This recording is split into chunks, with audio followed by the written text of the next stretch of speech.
I think a big turning point in my life was when I decided to say, okay, there's something wrong with me, but like, that's all right. I'm working on it. I can own this and just say, I'm okay not being okay. And now, like, to be on this position where I'm on your show today, not only talking about PANDAS and promoting awareness for it, but talking about some of the things I've done that have helped me to heal along my journey offers hope to others. Welcome to This Way Up, the podcast dedicated to supporting parents and caregivers navigating the complex world of mental health. I'm Andrea, and each episode we dive deep into the conversations that matter, exploring the challenges, triumphs, and transformative journeys of those facing mental health struggles within their families. Whether you're here for expert advice, inspiring stories, or just a little boost to get you through the day, we've got you covered. So grab a cup of coffee, kick back, and join us as we find the bright spots in the mental health journey, because we're all climbing our way up together.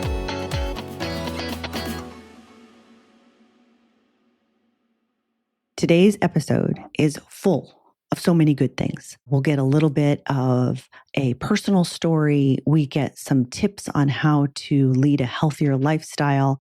And we get to hear from somebody who really has a deep inner drive to help others. Our guest is Ethan Pompeo, who is the CEO of Green Valley Nutrition. And when he was 13, he got what seemed like a very simple case of strep throat. And unfortunately, the virus crossed over his blood-brain barrier and caused inflammation of the brain and created mental health challenges for him for years. We now know this disorder is called PANDAS, and we'll get deep into what that is and what it looks like and what a terrifying disorder it is. Ethan shares what it felt like as a young boy to have that and to experience not only the symptoms, but the social repercussions of it. He shares how he took a dark turn into self-medicating and really getting into some very unhealthy practices. And then the story takes a turn where he decides he's going to take control of his own health. And he starts paying attention to what is providing him relief, and in doing research into anti-inflammatory practices and things that he can do to help provide himself some relief. So I hope you enjoy this episode. If you do, please like, subscribe, and share. I would really appreciate the support. Thank you. Welcome to This Way Up, Ethan. We are so excited to have you this morning. I know personally your story really resonates with me, and I think it will resonate with a broader audience now that your journey is becoming more and more, unfortunately, similar, or people are finding out more and more about PANDAS and similar journeys that you have. So we're excited to have you this morning. Yeah, thank you. So I want to start really with the very basics, like what the heck is PANDAS? And then we'll get into your story and how it manifested with you. Sure, yeah. PANDAS, it's an acronym that raises eyebrows. When I say it, people are like, whoa. It's pediatric autoimmune neurological disorders associated with strep. And more simply put, it's generally a strep throat infection, which causes an unusual autoimmune response in the body, namely excess production of strep throat antibodies. And antibodies are one of the few compounds that can cross the blood-brain barrier, meaning they can enter the brainstem, and in my case, the basal ganglia, which is the motor cortex of the body, and cause inflammation in that part of the brain. For me, that meant I suddenly had loss of motor control. My motor function was impacted with tics and uncontrolled compulsive movements. I had severe anxiety, anger, and rage issues as like a sub-symptom of these issues I was facing, obsessive compulsive disorder, all kinds of neurological symptoms that plagued my life and took me from relatively quote unquote normal and healthy young man to very sick and disabled in many ways by the age of 13. That to me is just so terrifying. First of all, they shouldn't have named it PANDAS because that makes you think of something that's sweet and roly and poly. And really, it is a devastating and terrifying situation. Yeah, it's not the cute, cuddly, bamboo munching bear that we all know, right? It takes a toll on the patient and the parents as well. The whole family plays a role in this and how we're affected by it. And Ethan, you're in your 30s, right? I am. So when you were afflicted with it, I don't imagine anybody knew about it because my son got it 10 No. years after you. Yeah, this was 20 years ago, and it took all of 10 years to even get a proper diagnosis. I was misdiagnosed with Tourette syndrome in the early days, and essentially that was a label that I was given in order to prescribe conventional treatment in the form of drugs. And so by the time I was 17, I had been on over 40 different prescription medications, 40? none of which helped. 40. I felt like a lab rat and a victim of the medical system. The side effects of these treatments outweighed the benefits, and I was really left in an isolated and hopeless position for many, many years. Okay, so I want to take us back to the very beginning because I think, as I mentioned before, this is still not very well known. It's still fairly new in the medical community. And as a parent of a child who might be experiencing some of those situations or symptoms, excuse me, I know that PANDAS is not something they're thinking be top of mind. So tell us, when you were 13, what things did you start seeing, or did your mom start seeing, that got her curious about what was going on? Yeah, the first symptoms were insidious in nature. I mean, it wasn't like a big blaring light like something's wrong in the beginning. At first, my first symptom it came on quite suddenly. One day I had a skip step when I walked. I had to tap on my right foot twice while I walked. So I kind of did the skip step. It was unusual, but it wasn't this glaring issue like, oh, we've got severe neurological problems we need to address. It was kind of like my parents noticed me doing it and said, oh, that's a little strange, but we'll not worry about it, right? It'll just go away. But it didn't go away was the problem. It continued for months and months. And with the onset of additional tics and other symptoms, I started having trouble picking up objects. So my fork or my pencil or in any small object I was picking up, I'd have to pick it up and put it down and pick it up again and put it down and pick it up and catch it until it felt just right to satisfy that obsessive compulsive urge that I was dealing with. And so you can imagine the frustration if I couldn't get it right over multiple times of practicing this and repeating this motion. It would start to drive me crazy where I would get frustrated. I was totally cognizant. I was aware of what I was doing and the fact that it was unusual and the fact that I was out of control, but I couldn't do anything about it other than acquiesce and kind of submit to those symptoms and do what my brain was telling me I needed to do. So where the tide kind of turned and we realized something might be seriously wrong is one day I was brushing my teeth, getting ready for bed. My little siblings had already gone down to bed, and I was stuck trying to pick up my toothbrush over and over again. And there was water and toothpaste splashing on the mirror. I started to get out of control with anger and frustration. I started to spew profanity, as is symptomatic of people with Tourette syndrome or PANDAS. And my dad came into the bathroom and said, like, Ethan, what's going on, man? This is so out of character for you. Like, are you not able to control this? Like, what's going on? And that's when I kind of broke down and realized, like, I need to get help. I do not have control of this. And it was a earth-shattering moment for me in my life. Well, I will tell you, as the parent who experienced this, and by the way, PANDAS has a variety of different symptoms and outlets for some of these things. Not everybody gets Tourette's. Not everybody has, OCD or gets OCD. That just happens to be some of the more common ones. But as a parent, watching your child not only have those compulsions or those behaviors, but then also realizing that that child is fully aware that it's unusual behavior is devastating, because there's this conflict going on in their mind. Like, I know my son was very self-conscious of what was going on. And he's probably one of the most rational kids out there that managed his behavior very well. I mean, he was an easy kid. He was so easy to raise. But once it got to those points, that obsessive need to do it just takes over.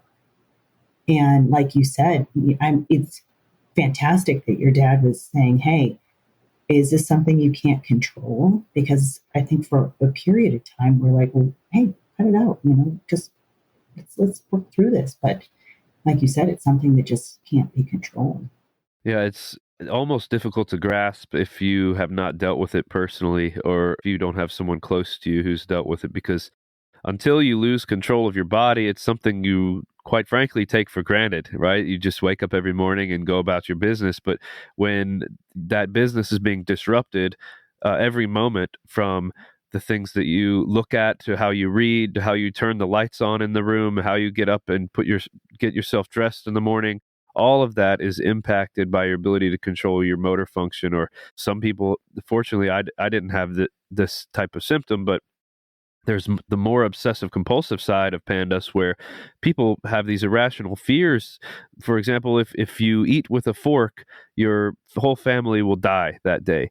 And it's this disabling fear that, again, deep down is not real and not rational, but yet you act based on that information that your brain is feeding you. And so whether it's motor function or neurological or emotional, your life is impacted on so many levels by this disease. As a parent, it's just as difficult because all you want to do is help your kid, but chances are, if you're new to this, you have no idea what's going on. One, you don't have a starting point, right? And when you're being misdiagnosed, like Tourette's syndrome, we don't know what causes that. We don't know how to treat it. There's no known cure. So even if you get that diagnosis, what good does it do for you, right? And I know it for my father in particular, he really struggled with like just not being able to do anything. He just wanted to help in some way, but he had no tools or ability to do so. And when he would try to interrupt my tics and get in the way, it just made it worse and made it more frustrating for me. And I was unwilling to talk about it for most of my life. I was just ashamed of what I was dealing with. I was afraid to talk about my symptoms. I just really struggled with that internal battle, wrestling with the fact that I had something wrong with me. And it drove me crazy, quite honestly. My classmates, my coworkers would look at me and say, they'd see me doing my tics and they knew something was up and they'd ask, are you okay? And I was asked on a daily basis, hey man, are you okay? And it would just drive me nuts. I would get so angry at these people, like, just leave me alone. I was so self-conscious about my tics and what I was doing and how it was abnormal and strange. And I think a big turning point in my life was when I decided to say, okay, there's something wrong with me, but like, that's all right. I'm working on it. I can own this and just say, I'm okay not being okay. And now, like, to be on this position where I'm on your show today, not only talking about PANDAS and promoting awareness for it, but talking about some of the things I've done that have helped me to heal along my journey offers hope to others, education and awareness to this. It's not only taken the weight off my shoulders and relieved some of the anxiety I feel like internally about managing this, but it's put me in a position to help others. So I always encourage people, like, regardless of what you're going through, everybody faces challenges in life at one point or another. If you haven't yet, like, you will eventually. So just learning to embrace that and be open and honest about like life's difficulties and the struggles you're walking through, it makes it a less lonely journey. Mm-hmm. That's absolutely right. And I will tell you, even from the parent side, it was a very lonely journey being a parent to a child who was struggling like that, because there was no opening up. And I think especially back then, 10, 20 years ago, because it was not known. I mean, we thought my son had a brain tumor. We were getting him MRIs to try to figure out what's going on. But you bring up such a critical point, I think, for anybody, whether you struggle with PANDAS or not, is that you will go through some hard times. You will go through some very lonely times. But once we start breaking down those, I don't know, insecurities about talking about it and being able to be vulnerable and then turning it into something for good, can really not only heal somebody else, but it can really heal ourselves. Yeah, absolutely. And I mean, talking about it and being open, is key, right? When you talk about like going in for your doctor's appointments, if you're bottling all this up and being unwilling or reluctant to share certain details or aspects of what you're dealing with, that does not give your physician a full picture, like a comprehensive picture of what's going on in your life. It makes it even more difficult to diagnose. I mean, even today, fast forward 20 years later, there's very few physicians who specialize in PANDAS or even know how to treat it. I mean, Right. we're working in this area. I work with a number of organizations and nonprofits to try to promote awareness and fundraise for physician education credits to educate these people on how to diagnose and treat properly, but we still have a long way to go. I will say, I think for me, getting that PANDAS diagnosis was a huge turning point because it took me from a mindset of trying to treat the symptoms with drugs to actually identifying the root cause of this illness, which is the inflammation in the brain, the strep throat infection that's causing the antibody response, which causes the inflammation in the brain, and treating those issues in order to mitigate the symptoms more naturally, right? So instead of just putting a band-aid on your symptoms in the form of medication, we're actually targeting these issues, treating the root cause, and seeing much better results without the medication. You said by the time you were 17, you had 40 different medications, but how old were you before you actually got an accurate diagnosis of what was going on? So, yeah, when I was 18, I decided like I've had enough of this. I had intense physician fatigue, right? I was sick of the doctor appointments, sick of the prescriptions, sick of trying different drugs. And so for several years, from 18, graduating high school, moving into college, I just bared with my symptoms. I kind of gave up on hope for healing. I stopped seeing doctors. I said, I don't know what's going on, and this is probably just something I'm going to have to deal with. Around that time is also when I started self-medicating with cannabis. I had developed this mindset that through the pharmaceutical drug use over the years, these prescriptions I had been trying, that substance use was normalized in my mind. And the idea was, if, try this pill, see if it works. If not, we'll try something else. And we just kind of wallow in our symptoms. And that's how I was. I was living a very sedentary life. I didn't really want to change anything. By the time I got home from class, I was like, I had had enough. I just wanted to relax and be in my space and not have other people bother me. And it's not a good place to be in terms of long-term healing. So I think a lot of times we just need a little push, a little support in order to get us going.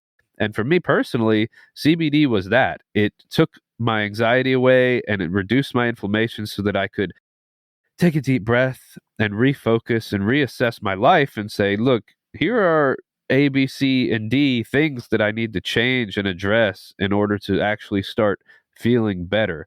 Whereas when I was just medicated all day, I didn't have that opportunity. I was lethargic and tired. So CBD has really changed the game and ironically, it got me away from that marijuana use and into a healthier lifestyle.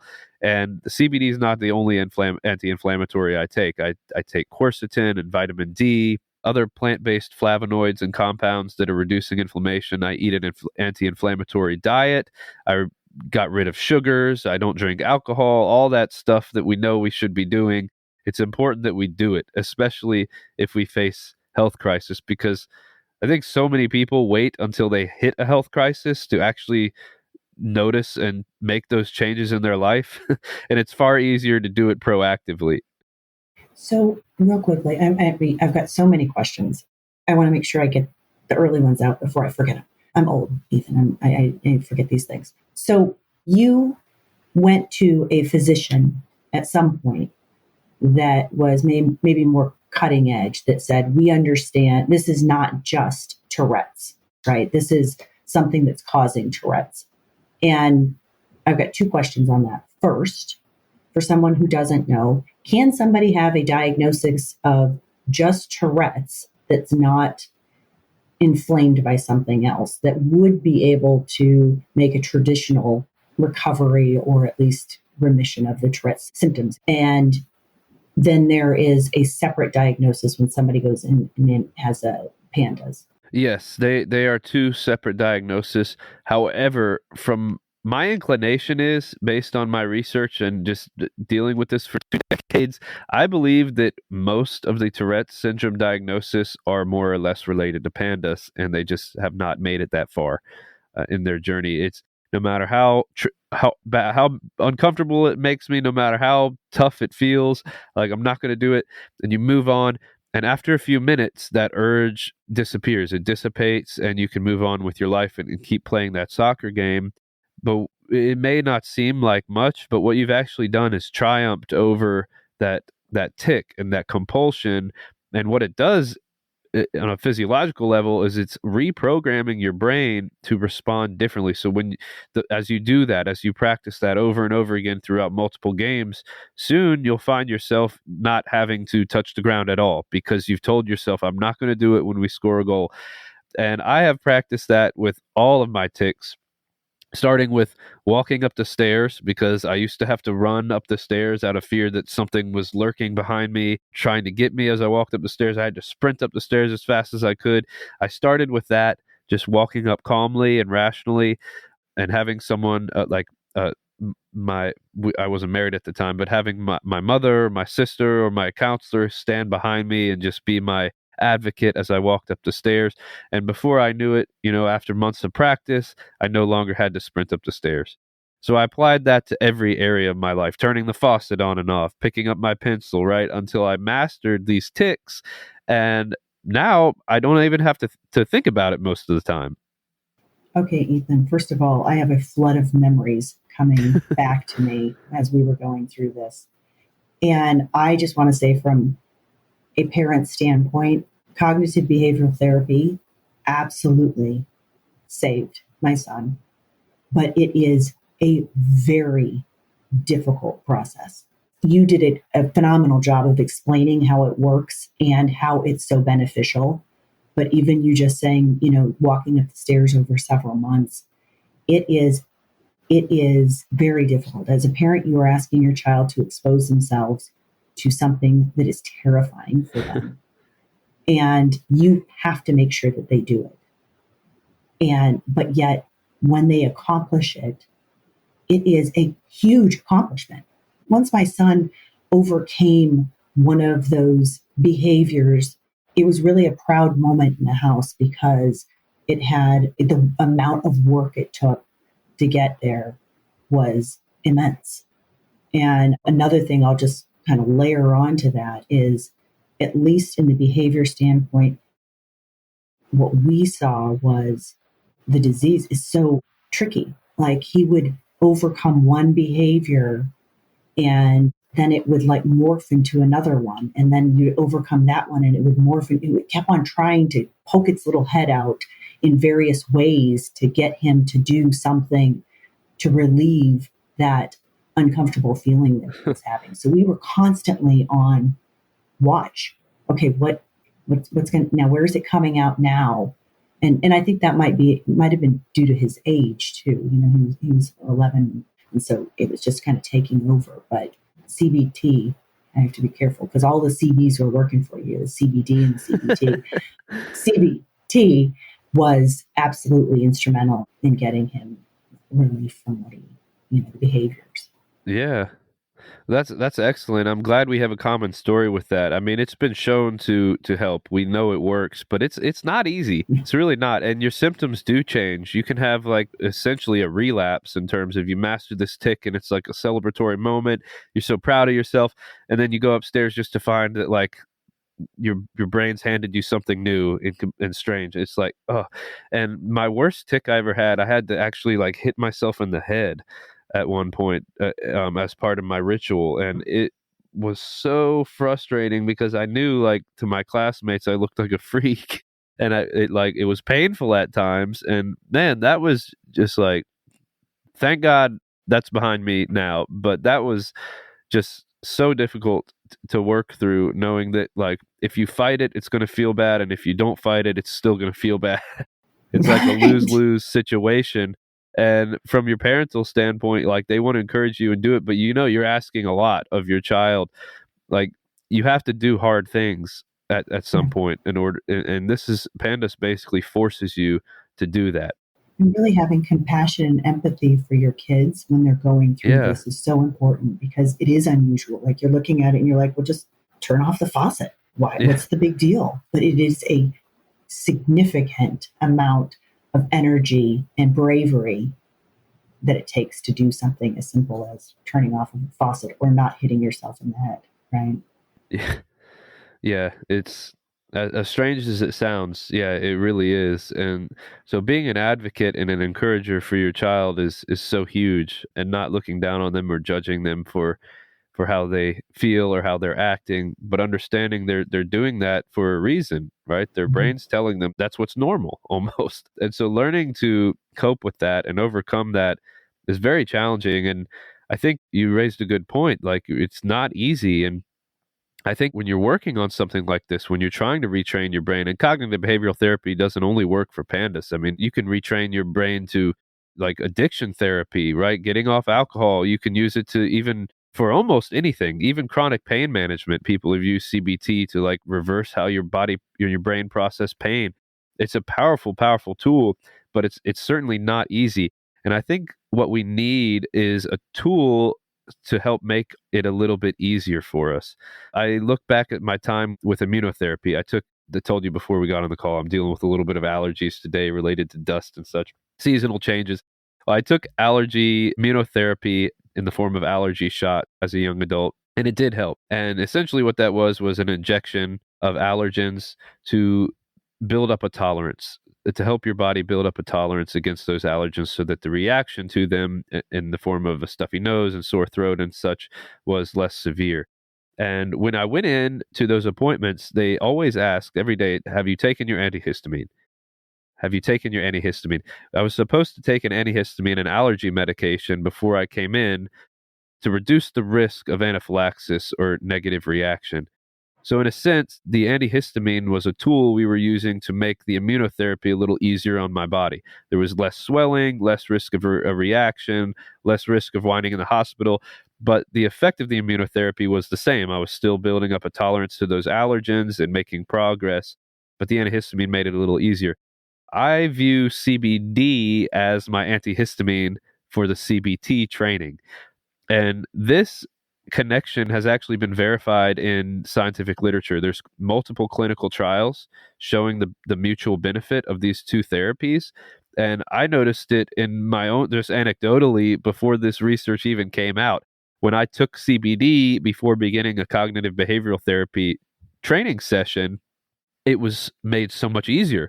It reduced the inflammation of my brain, right? It helped reduce my anxiety. It helped the tics go away so that things were a little more mundane and calm before I went into this intentional exposure session, right? And CBT, we're intentionally exposing ourselves to these things that trigger us and bother us. So we know we're walking into the lion's den, so to speak. So to have something like CBD that gives us some quick, instant relief so that we can put away the distractions and make our battle with cognitive behavioral therapy a little bit easier. The same thing is true, right? The exposure remains the same. Your progress you'll still be able to move forward through doing this cognitive behavioral therapy training. You'll be rewiring your brain as the same way you would without additional treatment, but the CBD takes the edge off and makes it a little bit easier. So that's why I always advocate for using them in conjunction, because it truly, taking them both is so much easier and more effective than just using one or the other. Now, you bring up a good point. Now, my son, fortunately, was able to take a traditional medication when he was younger. He would not have been able to do CBT without that medication, but he also would not have been able to get better if he had only done the medication. He had to do both. I think there needs to be something there. And, CBD wasn't around when this was, when he was first diagnosed, nor for you. But it's so hard. You have to have a mix. And I loved your analogy of the allergies. I mean, that was a perfect analogy to be able to go, oh, yeah, okay, now I can see the correlation and how we need to be using this together. Now, curious, as you've reduced your inflammation through a variety of different things, but if you get strep now, does it flare back up? Does PANDAS flare back up? Well, you know what? Fortunately, I can't remember having strep in many, many years. I mean, I really can't. And, I haven't checked my antibody titers in the last few years, so I'm not sure. The last time we checked, everything was normal, right? I remember as a kid, my antibodies were literally off the charts. Like it was maxed out. We couldn't even measure my eosinophil counts for strep because it was just so high. And that was a huge indicator like, oh wow, okay, your body is doing something here. But as I've Mhm. healed, as I've made these lifestyle changes, as I've focused on becoming healthier, we see those white blood cell counts dropping with each test. And it's a big indicator that, hey, like you're getting your immune system back under control. Things are normalizing. You're not responding to this chronic infection anymore. So I can't answer that question because I don't know. I can say I've had other issues. Like, it just depends. I mean, I've had certain illnesses where I noticed my tics spiked a little bit from it, but it wasn't dramatic. In the past years, I've really gotten this under control, and so it hasn't been such a big issue. But I remember as a kid, I knew if I was sick because I'd have these huge flare ups where I'd be completely out of control, stuck in a tic for hours on end. And that was an indication that, like, yeah, my body's now fighting this again, in addition to dealing with the cognitive issues. No, I mean, I never heard about anything like this when I was a kid. And I'm sure there were some kids that did it. But you just mentioned a statistic of 1 in 200 kids they now estimate have it without knowing because we don't know specifically. But why do you think that now it seems like it's more prevalent? I think it's our exposure to toxins. I mean, it's an unusual immune system response. Something is damaging our immune system so that, I mean, strep throat, it used to be nothing. It was just you got Right, sick and then it was over, right? And you might pass it to somebody. It was like a cold right. or Yeah. less, and it's not something that you would ever consider like having long-term like brain damage or inflammation because of this infection. It's crazy, and I think it goes to show that our immune systems are not what they once were, right? Right. We're whether it's toxin exposure or something else has damaged our immune system so that it is not responding properly to these simple bacteria and pathogens that we should be able to just fight off normally. Well, when my kids were really young, before all of the drama hit our household, I remember saying, clearly saying, because I believed it. I was like, gosh, I wish they would just get strep throat because I could just fix it with an antibiotic.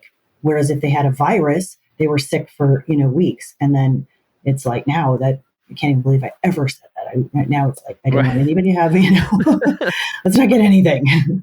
but but I do think you're right. I also think that we've become so clean, and not that clean is bad, but clean, we're not exposing ourselves to normal or toxin, not, we're exposing ourselves to fake toxins, but not to things like streps or colds because we're using the antibacterial gels and creams to kill off this stuff. So our immune system isn't building up the ability to fight off very everyday type of issues that we may encounter.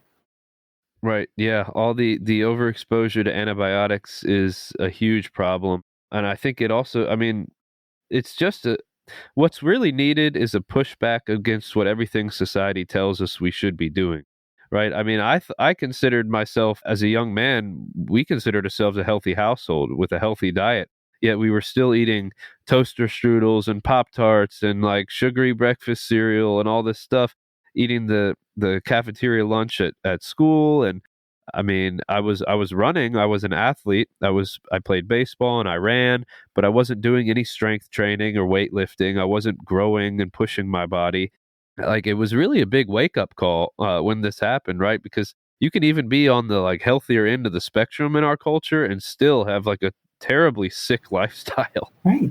It's crazy. I mean, all these things that we consider normal, like using deodorant with aluminum in it and drinking out of soda cans that are lined in plastic and full of toxic acid and sugar and artificial colors and dyes and all this stuff. It's like our daily exposure is just overwhelming our bodies, the toxin load we can handle. And when you're already fighting those things off on a daily basis, your body's just trying to maintain homeostasis despite all the crap you're putting in it on a daily basis. Like, how can we expect it to reasonably fight off foreign pathogens that are trying to kill us? We need to reassess our lifestyle and think, what are things we can be doing to improve our health on a daily basis so that we give our bodies a fighting chance against these things? So you would say, let's say the top 5 things that you would either add or delete from your life to get you in just the right, point the arrow in the right direction. What would you say? Yeah, and again, I think these things are what we've all heard from our doctor already. We all know we should be Never doing hurts to them, hear it really, again, Ethan. but it doesn't. It really doesn't. Sometimes, we just need a little kick in the butt, and myself included, to make these changes. And my goal is that you hear this and don't wait until you're like knee deep in a health crisis to make these changes. But one, I would say eliminate processed foods and sugar.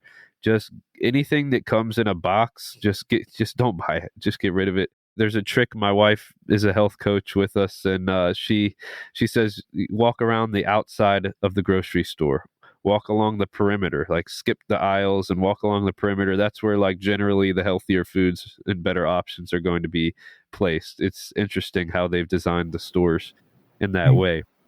But eliminating processed foods and sugars from our diet is just the easiest step forward in fueling your body. I believe that the food we eat, is our primary medicine. So viewing that as like, the majority of what you're putting into your body every day is our food and our water that we drink. So making sure that those things are wholesome and healthy and benefiting you before resorting to like washing it down with a pill in order to combat the damage you're doing to your body through your diet overall. So that'd be the first one. The second one is start an exercise routine. I used to be severely underweight. I was 135 pounds as a teenager. And so when the onset of these symptoms hit me, I was just devastated very quickly. Since then, I've gained over 50 pounds of muscle mass through weightlifting, working out in the gym. And not only do I feel better and look better, but my functional medicine doctor has described the muscle mass that I've gained as a sink for eosinophils, these inflammatory compounds we're talking about. So, whereas when I was underweight previously, these eosinophils, these white blood cells, and these inflammatory compounds really had nowhere to go, which is why they crossed the blood brain barrier in the first place and entered my basal ganglia. There were just too many of them. They had no place to go. Well, muscle mass acts as a storage vessel for these compounds. So by gaining 50, 60 pounds of muscle, it's diluted the effect of these antibodies on my body because there's more of me physically, but Mm. also they can be stored in the muscle tissue instead of going into my brainstem. So, like, again, not only has my trajectory and my journey here got me to the point where my white blood cell count is lower, which is closer to where it should be, but the muscle mass I've gained, the lifestyle I've created has actually uh, lessened the effect of them on my body. In addition to the fact that exercise is a great reliever of stress, right? It's healthy for us anyway, cardiovascular benefits, endless benefits. So I definitely recommend getting in a workout routine, starting with lifting weights. It's great for your muscles, it's great for your bones, it's great for your brain. I couldn't say enough good things about it. It's just like CBT. It's tough when you first get started, but as you get into that routine and as you build these habits, you're less sore, you're less reluctant to go. It starts to become a part of your day that you really look forward to. Number three is get rid of stressors in your life. If you know, for example, there's certain triggers that are going to drive you crazy, like for instance, for me, it was sitting in an auditorium setting, having lots of people around me, coughing, sniffing, clearing their throats, making these little stirring noises, absolutely drove me crazy. And I had to tick every time that I heard these things going on around me. So sitting in a classroom setting was extremely difficult for me. As if going to school isn't hard enough on people. I mean, it was nearly impossible for me. And sometimes I just didn't go, or I didn't want to go because I knew how difficult and painful it was going to be for me to sit there. But it also impacted the ability to like go to public settings in general. Sitting in church was very difficult for me. I was attacked by these symptoms in all areas of my life that were otherwise normal right? We were expected to just sit there and listen and be quiet. It was very, very difficult for me. So kind of stepping away from that, not stop going to school, not stop going to church, all that stuff, but thinking of ways that you can start to manage your symptoms so that sitting in those, now I go to church and I sit there, and on most, generally speaking, most days I have no tics at all, and it's great. Now during COVID, it was a lot easier because everyone was hyper vigilant. Like no one cleared their throat during COVID because it was just like taboo. No one wanted to be sick. You didn't, so you fear of judgment, right? yeah. So I was like, this is great, man. No, there's like no triggers at all for me right now. So if you think about it, just stepping back from there, like what are things that we all have in our life that are impacting our health negatively, whether it be like a negative influence, a friend who's always trying to convince us to do hazardous activities with them, people who are always negative or bringing you down. Like, get rid of those people in your life, right? Like, you need friends who are going to uplift you and support you. So getting rid of negative influences, replacing them with people who are going to be your advocate and support you. If there's things that you can avoid, like you may not be able to avoid sitting in an auditorium setting, but if there's things that bother you that you can avoid, well, find ways to get rid of them or replace them, right? There's all kinds of things we can do to make our lives easier on a practical level by eliminating stressors instead of just continuing to fight them and ignore them day in and day out. I want to make a clear distinction just because I feel like I have a little bit of knowledge in this place. So first of all, excellent advice. When my daughter was little, like 3, we would lose her. We would go to a party or something. We would lose her. We're like, where the heck? We thought we were the worst parents in the world. And we might find her hidden behind a couch or hiding under a table, because now looking back, she was protecting herself against those stressors. She didn't want to be around all of that chaos. That was very overwhelming for her. And so, she just, as a young girl, taught me so much in setting up those boundaries and not really letting social norms determine what you should and should be doing based on your comfort level. Like, she was like, okay, I need to stop. I need to pull myself away from this. But I also want to make the clear distinction that removing yourself from stressors, especially for somebody who's suffering with Tourette's or OCD, does not mean giving into the compulsions and allowing yourself to just say, okay, I'm not going to deal with it. I'd rather just turn on the water or walk through a door 4 times or whatever it is. So it's allowing yourself to not be triggered, but once you're in, if you have been triggered, then you have to stand up to whatever that right. behavior is to not allow it to take over. Does that make sense? Well, yeah, very well said. That's absolutely right. Another one for me was electronic device use, especially with the smartphone. With the touch screen, I'd have to, if something responded in a way that I wasn't intending, I often got stuck in these tics where I'd have to tap, tap, tap, tap over and over again until I ended up just launching my phone across the room, breaking the device. I went through a lot of cell phones as a teenager. And another way that I've mitigated that, we can't really get away from that, right? We have to use our phones to some extent. But what I've done is just changed my use model. So instead of waiting until my phone pings to pick it up and get in there, I'll set it down somewhere. I don't carry my phone around in my pocket. Call me paranoid, but I'm also concerned about like the radiation exposure. There's studies that... Ethan, I think you're okay with saying you're paranoid. You have had an unusual journey here, and being extra careful is okay. Well, there's clear evidence that the radiation emitted from cell phones is hazardous, so it's not a great idea to keep it in your pocket throughout the day. So I keep it on the table, but not only from a health standpoint like that, but for me, it makes it so much easier to just walk away from it. I'm not at the phone's beck and call all day. Like, I check it when I want to, when I'm comfortable with doing it, and it always is off at night. When I get ready for bed, the phone is off. I don't want those distractions. Just something, for me, it's added stress, added energy that I don't need to be spending on other people during the time when I should be resting and letting my brain heal. And so my phone is always off at bedtime. I turn it back on in the morning when I'm ready. And, if there's a family emergency or something like that, well, it can wait until the next day. And some people give me a weird look when I say that, but I'm like, look, you have to be responsible for yourself first. If your health is in crisis, you're not going to be able to help anybody else. You're not in that position. So take care of your health first so that you can be in a position to take care of others. It's like when you go on a flight and it says, put your oxygen mask on before assisting others. You have to take care of your health first. That is the priority. It's not your job to make sure everybody else is doing the right thing or being healthy. So control what you can control. That's kind of like the fourth point as well. Which is excellent advice as well. I mean, I think that we so often put other people, and I am guilty as all get out on that. But if I'm not 100% or at least 90%, then I can't help people around me. I'm useless. So you're absolutely right. No, it's true. And it's a difficult point to people who are more controlling.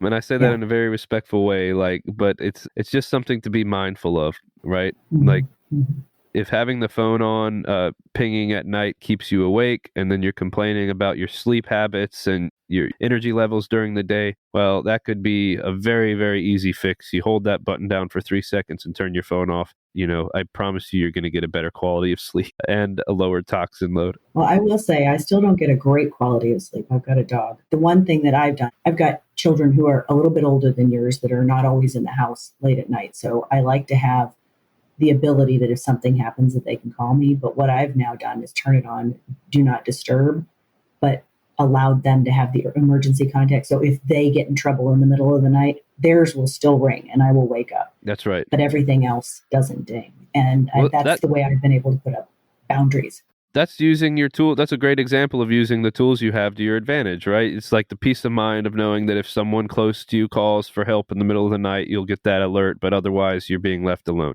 That's great. If that works for you, that's a wonderful solution to get peace of mind on both sides of that argument. So I like that. But it took me a long time to get there. Let me tell you, it took me a long time to get there. It's so silly. Like some of the things we could do in 15 seconds and we put off for years. Like it's ridiculous. It's silly. It's ridiculous. I am focusing right now. I will tell you that you were talking about sugar and you might have mentioned soda. I am in the process of trying to pull that stuff out of my diet now because I know that it's so terrible. You know it, right? And it's like, okay, it's like, how can I do the one hard thing to get me to the next level so that I can cut it out even more? And it's just tough, So one alternative that we've found is the sparkling waters are really becoming a hit. You see them all. They're becoming very, very popular. And I think there's like a movement right now of people stopping drinking alcohol and people stopping drinking soda.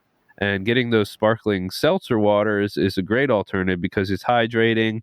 They still taste good. They still have that effervescence, that kind of satisfying carbonation that fills your stomach. But at the same time, you're not getting any of the junk. It's just water. And the ones we like have real fruit juice added. So it's just water and like mango puree.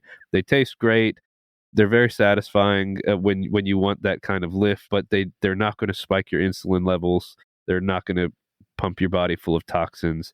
That could be a great alternative you may want to try. We've started doing that recently, actually, because we found we were drinking too much beer in previous years. So we switched over to the seltzer water, and it seems to satisfy that craving, which is great. I will have to say, and I'm not making an excuse. I've tried the seltzer water.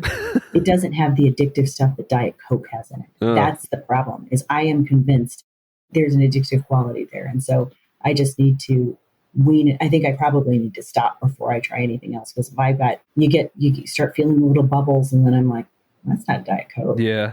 And so then I'll be like, I need a Diet Coke. Whereas if I just say, nope, I'm not doing, I'm going to do tea instead, then maybe I won't get, so much and it's just now I just need to cut it.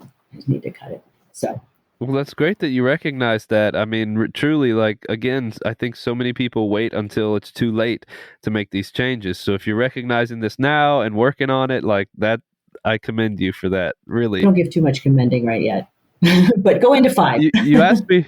You asked me for 5 points, so that almost leads me perfectly into point number 5, which is focus on an anti-inflammatory diet. Right? If it's difficult to get good foods in your area, you can supplement. I take supplements in addition to eating a generally anti-inflammatory diet. I don't recommend any specific diets because during my course, I mean, we tried everything to try to get it ahead of my PANDAS. I mean, I tried a dairy-free diet. I tried completely zero sugars. We tried keto. We tried grain free. I mean, everything, every fad diet we tried, and none of it did the trick for my symptoms. I may have noticed feeling different in certain areas, but my symptoms remained unchanged. So I don't recommend any diet. I also think that a restrictive diet is difficult to keep up with. Like if you say I'm not eating any dairy ever, that's just so tough. If you don't have a true allergy to it, like I love butter and cheese. Like I don't want to deprive myself. I still want to enjoy life and eat the things that I want to eat, but making sure they're high quality foods. Then again, supplementing. So vitamin D is something that most people in the northern hemisphere are deficient in. You can look at your blood work and find out exactly where your deficiencies lie and supplement in those areas.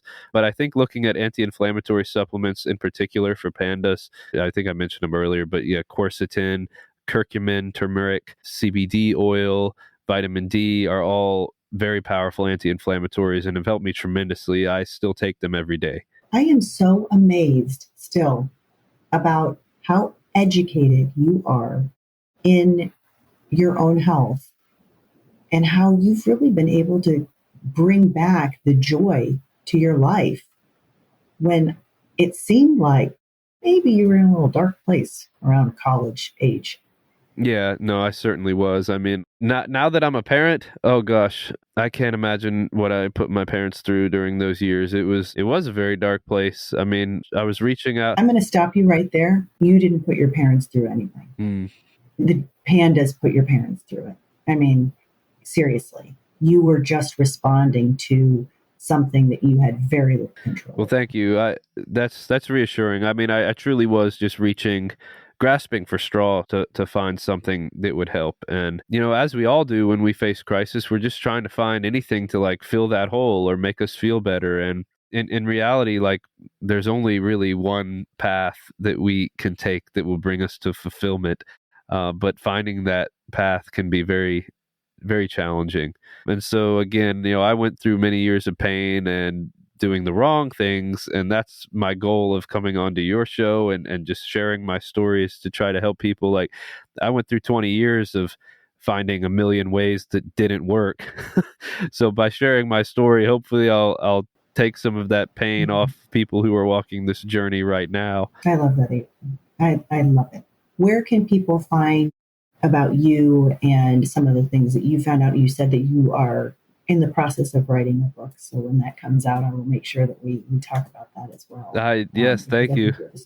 Yeah, so I've been working on the book for the last year, about a year and a half, actually, and it just is a deep dive into my story, more or less what we've talked about today, but in greater detail. Things I've went through, the interpersonal connections that were affected, what I found to help me, and moving forward, like what life looks like. And just a book of encouragement, in particular for people who have walked a similar path as me. So that is scheduled to come out very soon. And if you'd like to be notified when it comes out, you can you can click the link in the show notes. It takes you to my website. It's greenvalleynutrition.com. After experiencing everything I've gone through and needing a source of CBD that I could trust, I decided to make it myself. So it started in the spare bedroom of my house, just kind of formulating oils, trying different concentrations, getting it in my body any way I could. I found out what worked for me. And sooner or later, Granny wanted to try it for her sleep, and Grandma wanted it for her knee pain, and people started reaching out and asking me about it. And I saw a real need for this stuff that was really hard to get your hands on, especially here in Virginia. So I started my business, and today we ship to all 50 states and internationally, and we're providing a vetted product that people can trust. We're even in the middle of a clinical trial with the University of Virginia right now for chronic pain management with our product. So we're trying to continue education and push the boundaries and see what's possible for this, but also offer hope and a quality product that can help people. So anyway, you can read about my story and see everything that we offer on my website, and as well as signing up to be notified when that book comes out. Ethan, I just want to give you a hug. You've become one of my favorite guests. You really have. Maybe it's because your journey is so much similar, so similar to ours, but you just have. You're so positive and you're doing good with the circumstances you were given. You are an amazing person. Thank you. Oh, thank you. So much. Yeah, I'm really not special. I've just decided to persevere. I just made a decision to keep moving forward and change my habits and just never quitting until I found what works. And so hopefully that's an encouragement as well. If you're trying, if you're struggling, like, you may be one more step from finding what works for you. So don't give up. That's a good point. And you had a lot of steps in there. So, wow. Thank you again. Yeah. Thank you so much. Thank you for having me.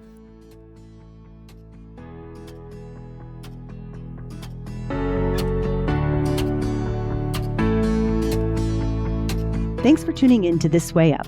I hope you're feeling a little lighter, a little brighter, and ready to take on whatever comes next. Remember, the journey of mental health is all about progress, not perfection. So keep climbing. And don't forget to celebrate the small wins. If you enjoyed today's episode, be sure to subscribe, leave a review, and share it with someone who could use a little lift.